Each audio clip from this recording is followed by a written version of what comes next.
Number 1، عورت کے ناک کا موٹا اور لمبا ہونا اس کے نچلے والے حصے کے لمبا اور موٹا ہونے کی دلیل ہے۔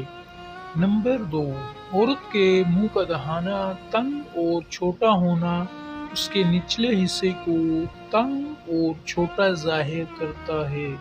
نمبر 3، عورت کے چہرے کی سرخی خواہش کے زیادہ ہونے کی دلیل ہے۔ یعنی جس عورت کا چہرہ سرخ یا سرخی مائل ہو تو اس بات کی دلیل ہے کہ ایسی عورت مالاپ کو بہت زیادہ پسند کرتی ہے۔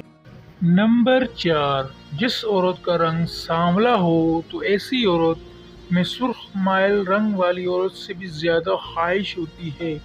ایسی عورت میں مرد سے زیادہ ملاپ کی طلب ہوتی ہے۔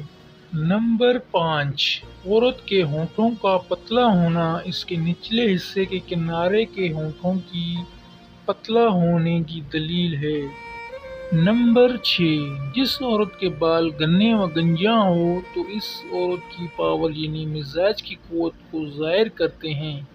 ایسی عورت مستقل مزاج ہوتی ہے۔ اس کے برعکس جس عورت کے بال کم ہوں گے تو وہ مستقل مزاج نہیں ہوگی۔